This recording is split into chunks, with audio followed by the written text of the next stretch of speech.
গজওয়ায়ে হিন্দ নামটা শুনলেই কেমন একটা রহস্যময় আর বেশ ভারী মনে হয়, তাই না? উপমহাদেশের ইতিহাসে এই নামটা কিন্তু একটা ভবিষ্যৎবাণীর সাথে জুড়ে আছে, এক চূড়ান্ত যুদ্ধের ভবিষ্যৎবাণী। কিন্তু এই প্রাচীন কথাটার আসল মানেটা কি? চলুন আজ আমরা এর গভীরে গিয়ে দেখি। তো এই গাজওয়ায়ে হিন্দ জিনিসটা আসলে কি? একদম সহজ করে বললে এটা হলো এমন একটা ভবিষ্যৎবাণী করা ফাইনাল যুদ্ধ, যেটা নিয়ে বলা হয় যে এটা ভারতীয় উপমহাদেশে হবে। আর বলা হয় যে এই যুদ্ধে মুসলিম বাহিনী অমুসলিম শক্তির বিরুদ্ধে জিতবে। কিন্তু গল্পটা কি আসলে এত সোজাসাপটা, নাকি এর ভেতরে আরও অনেক কিছু আছে? এই ভবিষ্যৎবাণীর গুরুত্ব যে কতটা সেটা বোঝার জন্য নবীর একজন খুব কাছের সাহাবী আবু হুরায়রার একটা কথা শোনা যাক। তিনি বলছেন, যদি এই যুদ্ধে অংশ নিতে পারেন তবে নিজের জীবন আর সম্পদ সব দিয়ে দেবেন। মারা গেলে হবেন সেরা শহীদদের একজন, আর বেঁচে ফিরলে জাহান্নামের আগুন থেকে মুক্তি। ভাবা যায় কি প্রচণ্ড শক্তিশালী একটা প্রেরণা যোদ্ধাদের জন্য। এখনকার সময়ে যদি আমরা তাকাই, বিশেষ করে ভারত আর পাকিস্তানের মধ্যে যে একটা চাপা উত্তেজনা সবসময় চলতে থাকে, তখন স্বাভাবিকভাবেই মনে প্রশ্ন আসে, তাই না, যে এই প্রাচীন ভবিষ্যৎবাণীটা কি তাহলে এখনই সত্যি হতে চলেছে? আর ঠিক এই প্রশ্নটা নিয়েই কিন্তু যত জল্পনা কল্পনা। আচ্ছা, তাহলে চলুন প্রথমে দেখি এই ব্যাপারটা নিয়ে সাধারণ মানুষের মধ্যে সবচেয়ে প্রচলিত ধারণাগুলো ঠিক কি আর কেনই বা এটা আজকাল এত প্রাসঙ্গিক হয়ে উঠেছে। সাধারণত যা ভাবা হয় তা হল এটা হবে মুসলিম আর হিন্দুদের মধ্যে একটা ফাইনাল শোডাউন, মানে শেষ যুদ্ধ।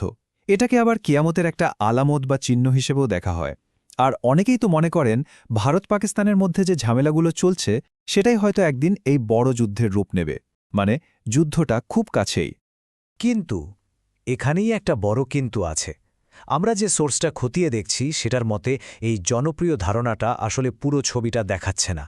কারণ গজওয়ায়ে হিন্দ ঘটারও আগে আরও অনেক বড় একটা ঘটনা ঘটার কথা বলা আছে।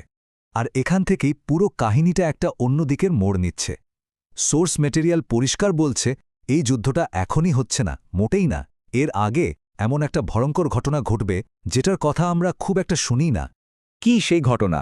একটা ভয়াবহ বিধ্বংসী তৃতীয় বিশ্বযুদ্ধ। হ্যাঁ, ঠিকই শুনছেন।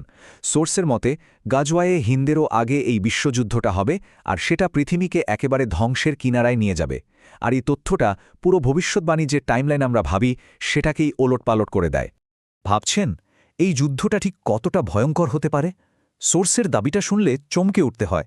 বলা হচ্ছে এই যুদ্ধটা হবে ইমাম মাহদির আগমনেরও আগে, আর এতে পৃথিবীর মোট জনসংখ্যার 3 ভাগের 2 ভাগই শেষ হয়ে যাবে। চিন্তা করা যায়, 2/3। তাহলে পুরো ঘটনাটা পরপর কিভাবে সাজানো আছে, মানে সঠিক টাইমলাইনটা কি? চলুন এবার সোর্সের বর্ণনা অনুযায়ী সেই ক্রমটা একটু দেখে নিই। খেয়াল করে দেখুন, পুরো সিকোয়েন্সটা শুরুই হচ্ছে একটা মহাপ্রলয়কারী বিশ্বযুদ্ধ দিয়ে। তারপর দ্বিতীয় ধাপে আসবেন ইমাম মাহদি। এরপর জেরুজালেমে প্রতিষ্ঠা হবে খিলাফত। আর এই সব কিছুর পরে চতুর্থ ধাপে গিয়ে শুরু হবে গজওয়ায়ে হিন্দ। আর একদম শেষে এই যুদ্ধের বিজয়ী যোদ্ধারা সিরিয়ায় গিয়ে হজরত ঈসার সাথে দেখা করবেন। তার মানে কি দাঁড়ালো? এই টাইমলাইনটা তো একদম পরিষ্কার করে দিচ্ছে যে গাজওয়ায়ে হিন্দ খুব তাড়াতাড়ি হচ্ছে না। এটা আসলে অনেক অনেক দূরের ভবিষ্যতের একটা ঘটনা। এর আগেই পৃথিবীকে আরও অনেক বড় বড় ঘটনার মধ্যে দিয়ে যেতে হবে। কিন্তু গল্পটা এখানেই শেষ না। আরও একটা ইন্টারেস্টিং তথ্য আছে সোর্সে।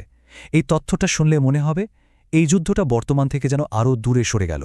ভবিষ্যৎবাণীতে বলা হচ্ছে এই যুদ্ধের হুকুম কিন্তু ভারত বা পাকিস্তানের কোনো আঞ্চলিক ঝামেলার কারণে আসবে না, না, বরং এই নির্দেশটা আসবে জেরুজালেম থেকে। জেরুজালেমে যখন আবার খেলাফত প্রতিষ্ঠা হবে, সেখানকার একজন ভবিষ্যৎ শাসক এই যুদ্ধের নির্দেশ দেবেন। আর এই যে ভবিষ্যৎ কমান্ডারের কথা বলা হচ্ছে, তার পরিচয়টাও কিন্তু বেশ নির্দিষ্ট করে দেওয়া আছে। বলা হচ্ছে তিনি হবেন ইয়েমেনি বংশের একজন খলিফা। তিনি শাসন করবেন জেরুজালেম থেকে। আর সবচেয়ে বড় কথা, তিনি ইমাম মাহদির মৃত্যুরও অনেক অনেক পরে আসবেন। তার মানে যে রাজনৈতিক পরিস্থিতি আর কাঠামোর জন্য দরকার সেটাই তো এখনও তৈরি হয়নি। তো এতক্ষণ ধরে আমরা যা যা জানলাম সব মিলিয়ে মূল কথাটা কি? চলুন পুরো ব্যাপারটা এবার এক নজরে দেখে নিই। পার্থক্যটা তাহলে একদম পরিষ্কার, তাই না? একদিকে আছে প্রচলিত ধারণা যেটা বলছে যুদ্ধ প্রায় দোরগোড়ায়, আর অন্যদিকে আমাদের সোর্স বলছে না, এটা অনেক দূরের ব্যাপার। এর আগে একটা বিশ্বযুদ্ধ হবে, বড় বড় ব্যক্তিত্বরা আসবেন, মানে আরও অনেক শর্ত পূরণ হতে বাকি। সুতরাং এই সোর্সের মূল বক্তব্যটা হল, আমাদের তাৎক্ষণিক চিন্তার বিষয়ে গাজওয়ায়ে হিন্দ হওয়া উচিত নয়, বরং তারও আগে যে বিশ্বযুদ্ধের ভবিষ্যৎবাণী করা হয়েছে সেটাই নাকি আসল উদ্বেগের কারণ। সবশেষে একটা প্রশ্ন কিন্তু থেকেই যায়, এই যে এত প্রাচীন সব ভবিষ্যৎবাণী, এগুলো আজকের দিনেও আমাদের চিন্তাভাবনাকে, এমনকি পৃথিবীর ঘটনাপ্রবাহকে কিভাবে এতটা প্রভাবিত করছে? ব্যাপারটা আসলেই ভাবার মতো।